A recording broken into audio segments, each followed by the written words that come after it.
coucou mes chatons, c'est Kurama. Donc ça y est, c'est notre première chronique que je vous avais promis. Elle est là, elle arrive, j'espère qu'elle vous plaira. Donc pour ceux qui ont reconnu, qui ont joué le jeu sur la petite devinette, c'est bel et bien Moriarty qui sera à l'honneur aujourd'hui. Alors l'avantage en fait, c'est que pour l'instant on n'a que 4 tomes, donc ça va pas traîner en longueur. Avant de parler du manga, j'aimerais établir quand même le contexte historique par rapport à Moriarty. En fait, Moriarty apparaît donc dans les nouvelles de Sherlock Holmes, nouvelles écrites par Conan Doyle en majorité, parce qu'après, en fait, les droits ont été donnés, et donc on a certains auteurs qui ont écrit des suites, des histoires annexes. Et je vous conseille d'aller regarder, parce qu'il y a quand même pas mal de choses. Et en fait, pour la petite histoire, Moriarty, sur les 60 lettres, donc lettres nouvelles de Conan Doyle sur Sherlock Holmes, en fait, n'apparaît que sur 2, réellement, d'entre elles. Et il est nommé dans 5 autres. Donc, à la base, en fait, il est considéré vraiment comme l'ennemi juré de Sherlock Holmes, tout en étant juste cité. Donc, c'est ça, en fait, parce que malgré tous les ennemis que Sherlock a eus, c'est Moriarty vraiment qui nous a marqué, surtout qu'en plus, excusez-moi, je commence à avoir mal, ça me gêne un petit peu. Moriarty, en fait, c'est le méchant qui a le plus, comment expliquer, qui a le plus marqué dans le sens où il est extrêmement intelligent, aussi intelligent que Sherlock, voire même plus, je dirais. Quand on voit l'habileté extrême avec laquelle il échafaude ses plans, son système donc, du crime parfait, il est vraiment... Je suis en totale admiration en fait, face à la psychologie de ce personnage. Du moins dans cette version revisitée, donc du coup version manga, parce que par rapport à toutes les autres nouvelles qu'on connaît de Sherlock Holmes, cette fois en fait c'est vraiment le point de vue du méchant, entre guillemets. Parce que, voilà, certains le savent, j'ai un gros problème, j'ai tendance à aimer les anti-héros.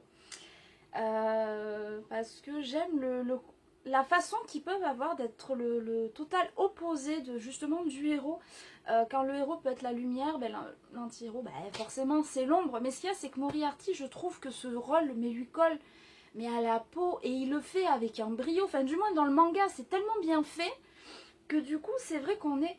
Waouh, enfin, j'ai été totalement subjuguée, notamment, enfin, par déjà le chara design du manga, mais également aussi par vraiment le scénario, comment ça a été fait, c'est vraiment très prenant. On a vraiment ce côté enquête, détective, mais avec du coup le côté sombre, vu que on est du côté des méchants.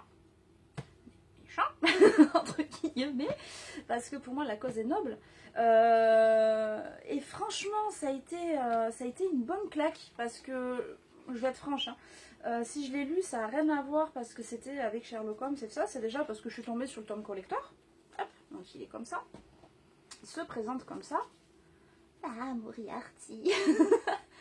Et après ici, donc en fait j'ai tout un letter set à l'intérieur.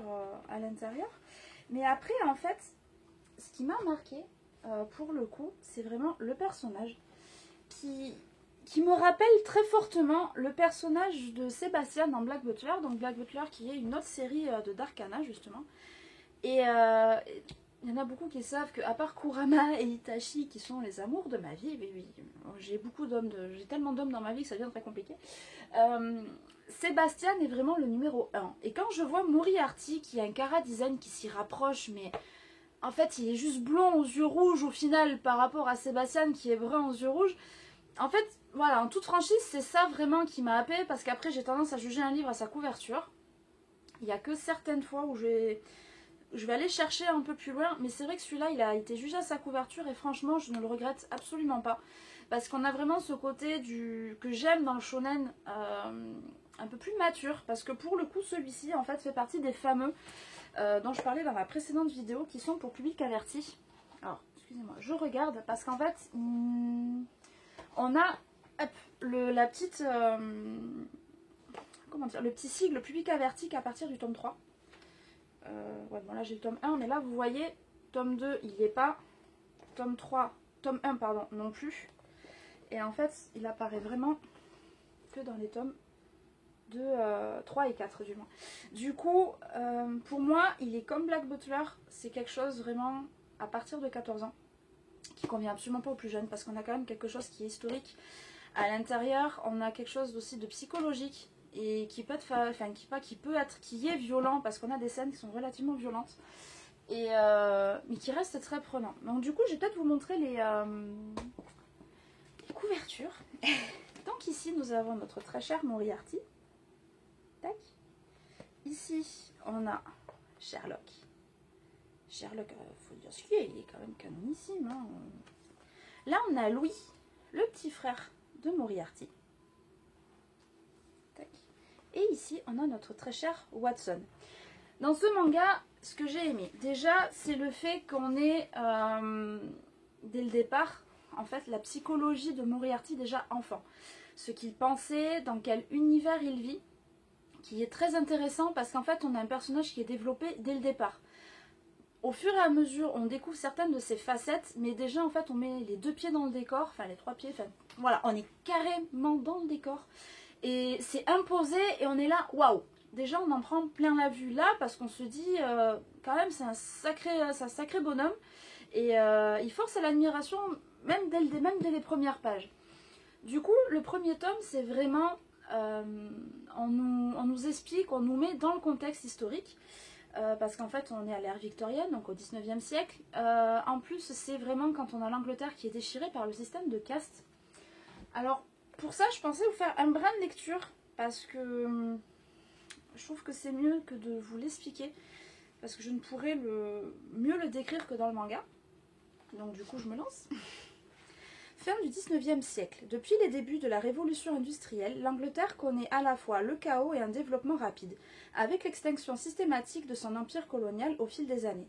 L'empire britannique couvrira à son apogée un quart de toutes les terres du globe. Bon, ça, comme je vous dis, on a vraiment ça dans le manga, donc c'est toutes ces petites anecdotes historiques qui se glissent dedans. Mais par contre, la suite explique vraiment dans quoi Moriarty est et dans quoi en fait il veut se sortir. Je sais, c'est compliqué, mais vous allez comprendre. Le plus vaste empire historique de l'humanité est alors gouverné par une classe sociale qui représente moins de 3% de la population. Le pays est organisé depuis les anciens temps selon les principes extrêmement rigides de la société des classes. Au sommet de la pyramide sociale règne la classe supérieure. En gros, Moriarty, il veut lutter contre ça. Je vous explique après la suite, mais ce système de caste le dérange très fortement. Et les injustices qui vont avec le rebutent au plus haut point. Du coup, définies selon les règles strictes, les classes sociales sont cloisonnées de façon absolument hermétique dans l'Empire britannique. Le fait d'être né dans telle ou telle famille détermine par le sang et par les titres la position de l'individu pour toute la vie. Chaque classe devait se conformer à des règles très strictes régissant le droit de chacun à l'éducation, au choix d'une profession et à la liberté de mariage. Chacun devait se dévouer personnellement pour le pays, à l'intérieur d'un cadre préétabli. Un tel système social qui dictait à chacun ce qu'il convenait de faire ou de ne pas faire et en toutes circonstances engrangeait nécessairement une profonde discrimination sociale. C'est exactement ce qui poussait dans cette somptueuse demeure notre très cher Moriarty. Voilà, donc pardonnez-moi si j'ai lu un peu vite ou pas bien, ou voilà, comme vous me direz. Voilà en fait dans quoi grandit Moriarty, et voilà déjà pourquoi à son âge il veut lutter contre ça. Personnellement, Moriarty, je l'apparenterais à un Robin des Bois beaucoup plus extrémiste, parce que il veut faire vraiment pour les autres. Au final, c'est vraiment, c'est pas spécialement égoïste en fait ce qu'il veut faire, c'est vraiment pour un tout en chacun.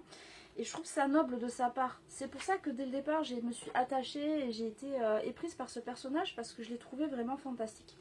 Du coup, hop là. Alors je sais, je verrai plus tard avec un système de montage, ça sera plus pratique que de vous montrer là, mais voilà, pour l'instant, je suis nulle en montage, je suis désolée. Et je voulais quand même vous donner du contenu. Donc, hop.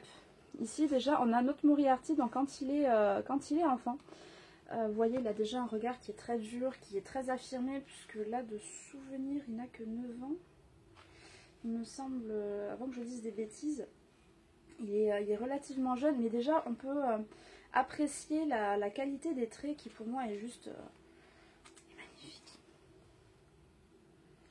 Tac.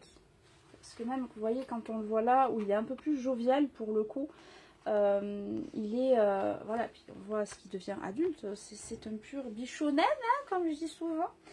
Et il est mais d'une beauté sans nom, mais je ne parlerai pas que pour le côté physique. Vraiment, c'est pour le personnage, vous l'aurez compris, j'ai un énorme coup de cœur. Et en fait, ce que j'aime dans ce personnage, c'est qu'il n'a pas peur de sacrifier, déjà, de sacrifier des vies, de sacrifier sa vie, pour le coup, pas dans le sens où il va mourir, c'est sacrifier sa vie, dans le sens où il voue sa vie aux autres, en fait, au final, même s'il paraît... Enfin, c'est pas qu'il paraît, c'est qu'il est plus ou moins psychopathe, mais ça sera vraiment au fil du temps, mais il est vraiment attachant pour ça, et malgré tout, c'est vrai que, enfin, je sais pas si c'est le fait parce que je suis une fangirl ou autre, mais la manière qu'il a de se dévouer pour son pays quelque part et pour les 97% de la population anglaise, je trouve ça admiratif. Parce qu'en gros, au départ, tout ce qu'il veut, c'est faire bouger les choses. Qu'est-ce qui fait bouger les choses? Un meurtre. Plutôt que de tuer au hasard, ce qu'il a dans l'idée, en fait, c'est d'assassiner des gens, justement, de la haute classe. Qui ont des méfaits, mais vu leur statut social, en fait, ne seront jamais jugés, ne seront jamais emprisonnés pour leurs crimes. Et lui, en fait, ce qu'il veut, c'est de la justice, en fait. Au final, c'est ça, il réclame vraiment la justice, parce que ces gens-là ont du pouvoir au détriment des autres, au détriment des petits gens.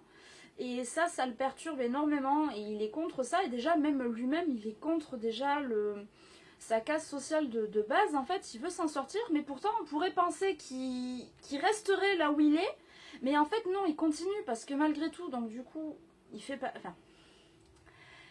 partie de la haute classe, et après ça vous verrez en lisant, ce que j'espère fortement.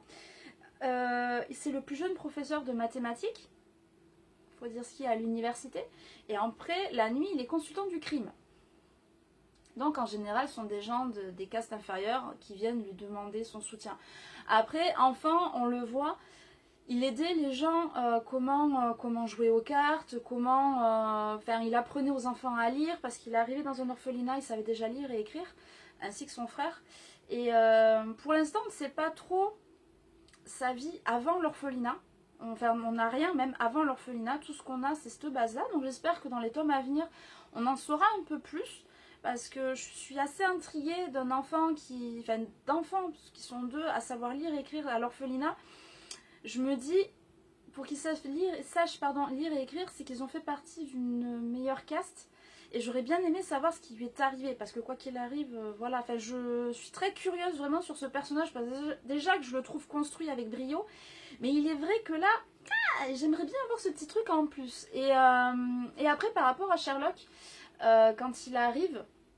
Parce qu'en gros, c'est ce que j'expliquais, premier tome, on a les 3/4 du manga, enfin même pas les 3/4 du manga, non, je dirais plus ou moins la moitié du manga. En gros, c'est, voilà, on nous place dans le décor, on a donc Moriarty enfant, on a ce qui se passe à cette époque-là, on a le début de sa vie d'adulte, donc du coup en tant que professeur de mathématiques, où on a sa vie normale en fait, dans le fond, et juste après, on a la partie consultant du crime, où voilà, on a...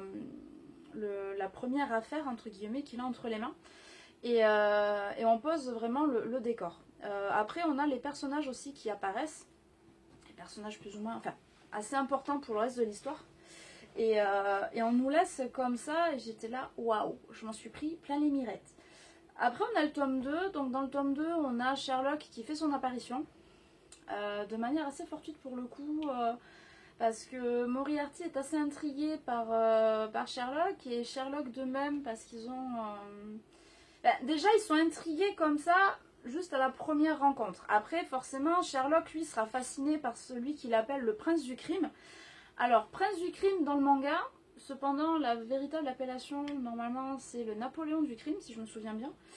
Surnom de Moriarty, parce que pour l'instant, Sherlock, vous comprendrez bien qu'il ne sait pas qui est Moriarty, etc., etc.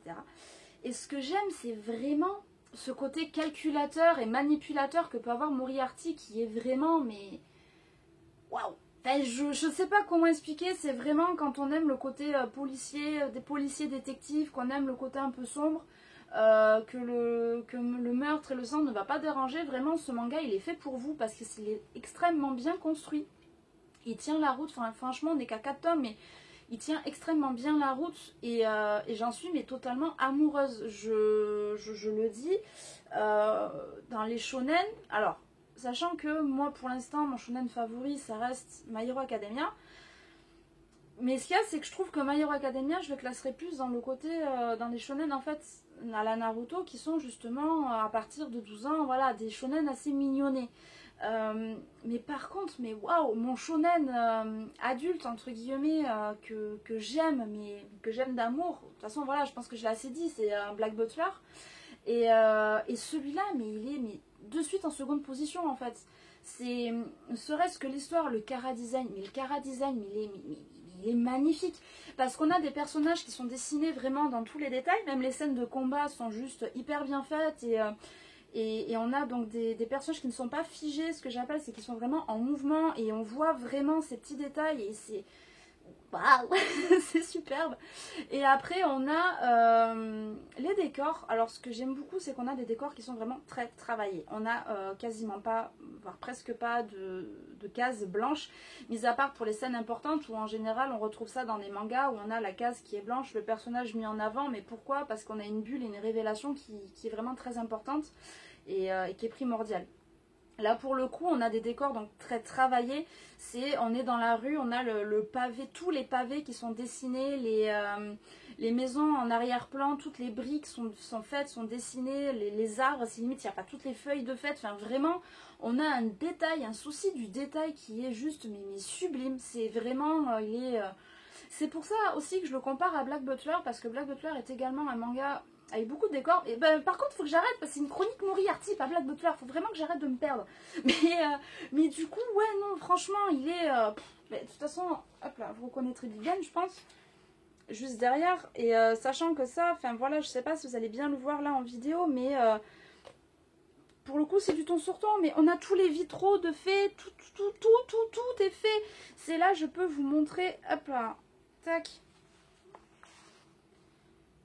C'est voilà ici donc on a le tapis qui est bien fait, on a toutes les lames là du parquet qui sont mais superbes, là derrière on a bien le fond avec les tableaux, sur la table on n'oublie pas tous les couverts parce que voilà c'est la bourgeoisie, mais vraiment si vous ne l'avez pas encore lu il faut absolument le faire, enfin franchement, et puis de toute façon ben, voilà quoi, Moriarty, et puis pour tout fan de Sherlock Holmes, je pense que c'est intéressant. Alors vous, pour le coup, je pense que vous apprécierez peut-être un peu plus, ou pas, je me trompe peut-être, mais le fait de voir Sherlock vu vraiment par cet autre point de vue que je trouve mais très intéressant, très pertinent. Et franchement, j'adore, je pense que vous l'avez compris. donc voilà, je voulais pas trop en dire, parce que je voulais pas trop spoiler. Après je me rends compte que c'est très compliqué de vous parler dans le manga sans spoiler un tout petit peu, j'en suis navrée. J'espère que du coup ça vous plaira, que ça vous donnera envie de le lire. En tout cas dites-le moi en barre de commentaires ou même sur Insta et Facebook, n'hésitez pas. Et je me suis mise aussi à Twitter, donc c'est pareil, c'est les chroniques de Kurama. N'hésitez vraiment pas à me poser des questions ou même à parler sur le manga, je suis totalement ouverte, j'attends que ça. Et de débattre avec vous, hein, je précise, hein. et vraiment d'échanger les avis. Donc voilà, écoutez, je vous laisse, je vous souhaite une très bonne journée et puis à la prochaine chronique. Ciao!